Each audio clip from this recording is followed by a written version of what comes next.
Amados, ele fez questão de dizer que a mulher esteja calada dentro da igreja. Que a mulher aprenda em silêncio. E o que é que ele vai fazer com o Salmo 150? Que diz tudo que tem fôlego louva ao Senhor. Sim, porque se o Senhor ali no Salmo 150 ordena que tudo que tem fôlego louva ao Senhor, como poderia na igreja uma mulher ser proibida de louvar? Ah, mas louvar pode? Senhor Paulo Júnior, que eu saiba, um louvor é uma pregação, uma mensagem cantada. Bom, eu gostaria de dar um parecer aqui nessa questão da mulher louvar ao Senhor, tá certo? E o texto que a irmã usou aí no vídeo não dá base em nenhum momento para o ministério apostólico feminino, pastoral feminino, como queiram, tá certo? Até porque o texto que a senhora isolou e quer de forma malabarística dar base para a sua argumentação, ele está apenas sendo introduzido numa questão em que o louvor ali está no sentido de elogio, pois a palavra louvar vem do hebraico que significa elogiar. Mas elogiar quem? O homem? Logo a gente entende que nas escrituras todos são comissionados a elogiar somente ao Senhor, certo?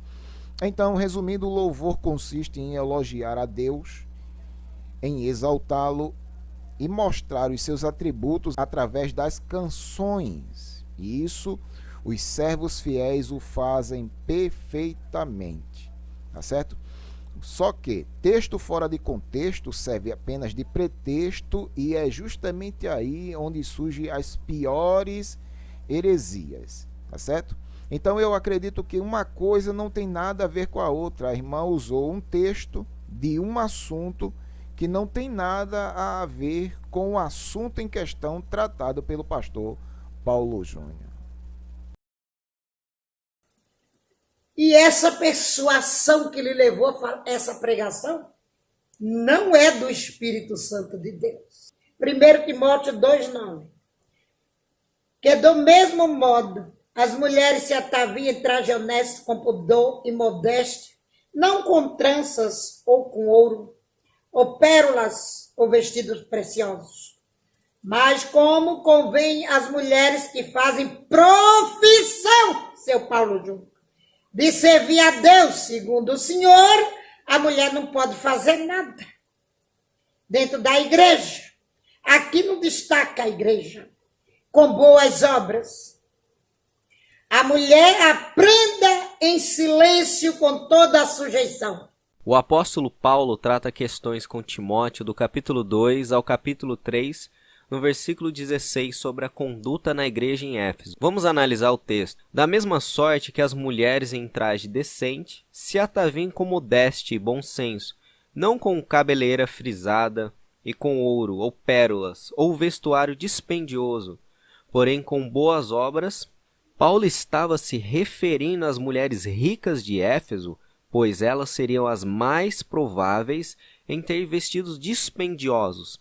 A palavra dispendioso em grego, poluteles, que se refere a algo de algo custo e requer grande quantia de dinheiro. Essa palavra grega é utilizada 3 vezes no Novo Testamento. E um texto bem conhecido que é utilizado essa palavra em grego é quando veio uma mulher trazendo um vaso de alabastro com preciosíssimo perfume de nardo puro, e quebrando o alabastro, derramou o bálsamo sobre a cabeça de Jesus. O nardo era a ponta ou cacho de uma planta perfumada do leste da Índia, que pertence ao gênero valeriana, que produz um sumo odor delicioso, que os antigos usavam, seja puro ou misturado, na preparação de um precioso unguento. Paulo estava preocupado com a ostentação de vestimenta das mulheres. Elas se vestiam com ouro e pérola, da mesma sorte que as mulheres em traje decente se ataviam com modéstia, em 1 Timóteo, no capítulo 2, no versículo 9. O segundo erro das mulheres na igreja de Éfeso era exercer autoridade sobre os homens. A mulher aprende em silêncio, com toda a submissão, e não permito que a mulher ensine nem exerça autoridade de homem. esteja, porém, em silêncio. 1 Timóteo, no capítulo 2, versículo 11 e 12. Paulo não está dizendo que as mulheres tinham que se submeter à doutrina da igreja em todos os casos, pois a nossa única regra de fé são as Escrituras, mas sim que as mulheres não deveriam se rebelar com a autoridade que Deus estabeleceu, que são os pastores. E como a mulher que alega ser pastora, falando que as mulheres não podem cantar no coral da igreja, Paulo não está proibindo a participação total das mulheres no culto, mas sim delas serem pastoras ou ter autoridade na igreja de Cristo. Em 2 Timóteo, no capítulo 3, no versículo 6, podemos concluir que os falsos mestres infiltrados na igreja de Éfeso estão manipulando as mulheres, fazendo elas pensarem que a fé cristã era sinal de prosperidade, como vimos nos trajes das mulheres, e que elas deveriam exercer autoridade sobre os homens. A mulher aprende em silêncio, com toda a submissão. Não permito que a mulher ensine, nem exerça autoridade de homem, esteja, porém, em silêncio. Em 1 Timóteo, no capítulo 2, versículo 11 e versículo 12. Paulo não estava proibindo as mulheres de ensinar, pois encontramos nas Escrituras inúmeros textos que as mulheres estavam ensinando as pessoas. Mas Paulo estava proibindo o ensino inadequado ou usurpar um título de governo da igreja que não foi dado por Deus, que seria de presbíteros ou pastores. Salvar-se-á, porém, dando à luz a filho. Alguma mulher vai ser salva por dar à luz a filho, senhor Paulo Júnior? Você está ficando louco? O Espírito Santo jamais abriria um precedente desse para desqualificar o sacrifício do Calvário. Todavia, será preservada através de sua missão de mãe se ela permanecer em fé, em amor e santificação com bom senso. Em 1 Timóteo capítulo 2, no versículo 15. A alusão que Paulo faz ao livro de Gênesis demonstra a declaração de Deus a Eva, depois da queda em relação à sua missão de mãe. E fica claro que a missão de mãe não é a base da salvação, pois Paulo estaria contradizendo a doutrina da justificação pela graça por meio da fé que ele ensinava. Mas o argumento de Paulo é que as mulheres estavam exercendo autoridade sobre os homens e estavam se esquecendo seu principal chamado, que era de ser mães. Ouça, seu Paulo Júnior, o meu testemunho aqui. Meu falecido marido não queria que eu fosse pastora, nem muito menos frequentar a igreja. Quando eu chegava da igreja, o portão estava fechado com 4 voltas de corrente e muitas vezes eu pedi uma serrinha de ferro para serrar essas correntes para poder entrar para minha casa. E o Senhor me disse, senhor Paulo Júnior, que ia eliminá-lo se ele continuasse impedindo o meu ministério com Deus. E cumpriu. Olha aqui, senhor Paulo Júnior, faço questão de lhe mostrar. Dá para ver aí? Estão vendo? A certidão de óbito aqui na comarca de Santo André. Está vendo, seu Paulo Júnior?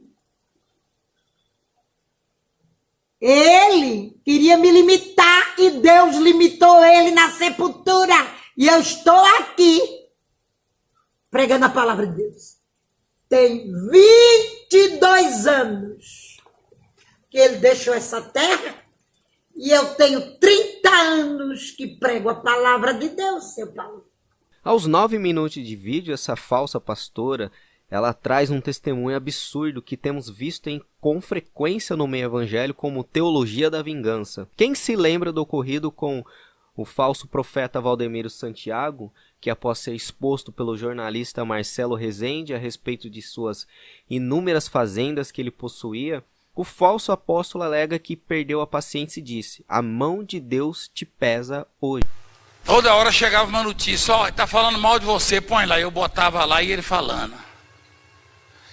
Eu botava lá e ele falando: corta pra mim, o Valdemiro é papapai, pepepé e pipipi. E para o Valdemiro, e para o Valdemiro. O Valdemiro perdeu a paciência e falou: a mão de Deus te pesa hoje. Você sabe o que está acontecendo com ele? Quem sabe? Sabe? Você lembrou disso aí ou não, quando você soube? Lembrou? Lembrou? E como eles reproduziam tudo que eu falava aqui, eu falava, eles botavam lá, que eles gravavam, botavam lá o que o Odemir falou. Aí ele fez assim, ó, quando eu falei que a mão de Deus estava pesando na vida dele. Ele falou, o fazendeiro está me amaldiçoando.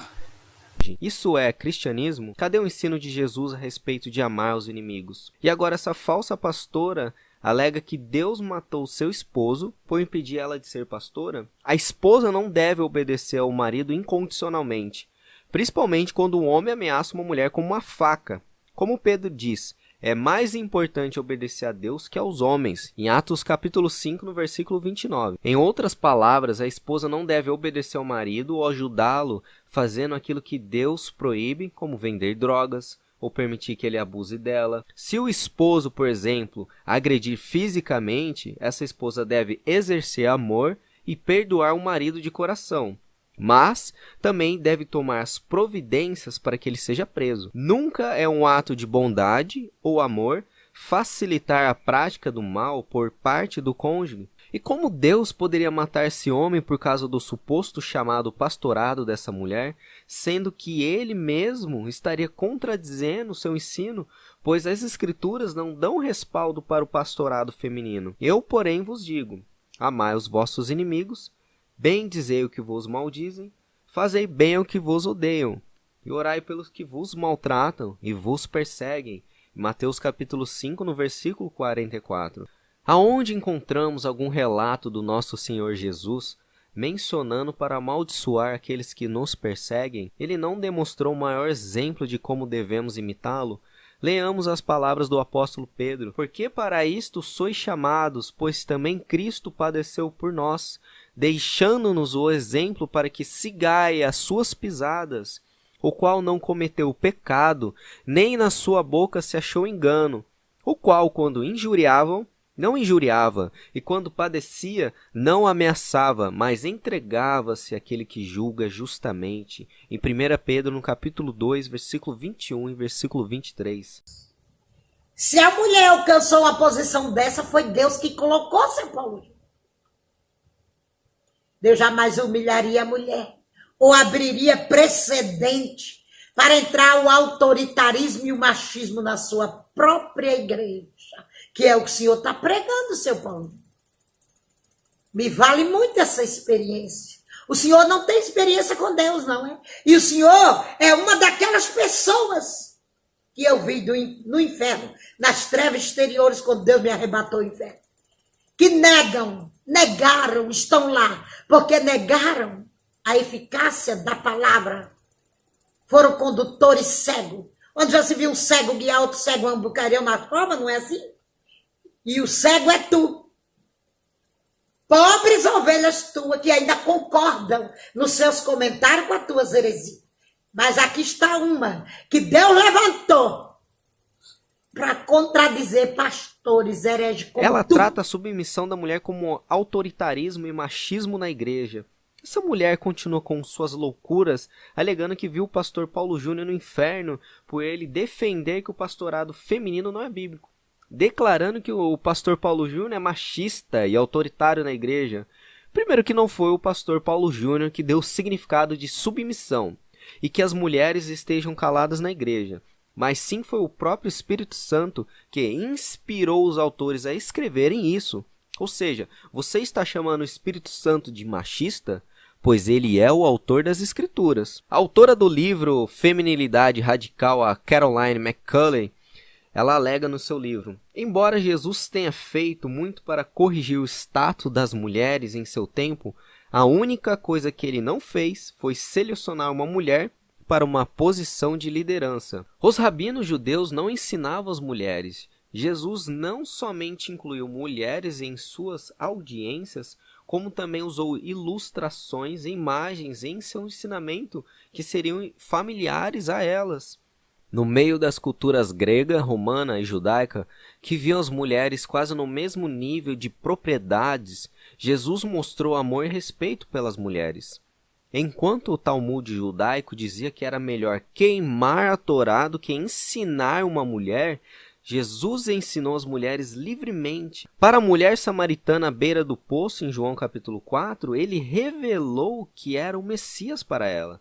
Embora os homens nos dias de Jesus normalmente não permitissem que as mulheres contassem o troco em suas mãos por medo de contato físico, Jesus tocou as mulheres para curá-las e permitiu que elas o tocassem. Depois de sua ressurreição, Jesus apareceu primeiro para Maria Madalena e a enviou para anunciar sua ressurreição aos discípulos. Jesus fez isso apesar do fato de as mulheres não terem a permissão de serem testemunhas nas cortes judaicas, porque se acreditava que elas eram todas mentirosas. Jesus tratou as mulheres com dignidade, conforme elas deveriam ser tratadas, segundo a imagem e semelhança de Deus. Mas vemos que Nosso Senhor nunca escolheu uma mulher para exercer liderança dentro do contexto da igreja. Onde o senhor leu na Bíblia o senhor mandando ordenar pastores? Isso é uma questão de tradição, senhor Paulo. Que o senhor está trazendo isto para a mídia como se fosse uma coisa folclórica, cultural.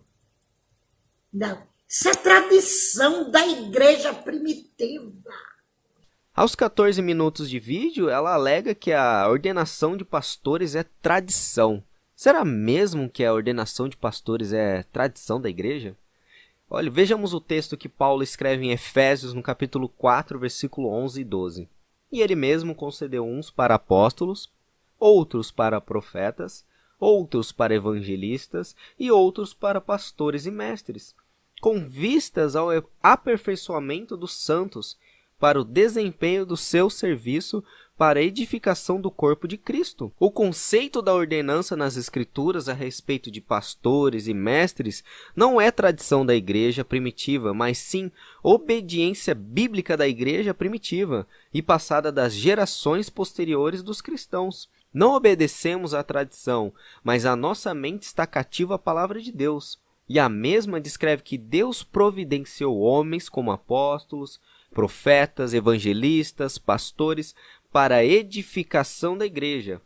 E nessa lista, Paulo não menciona o termo pastora ou presbítera, pois, como já vimos, essa função não foi designada às mulheres.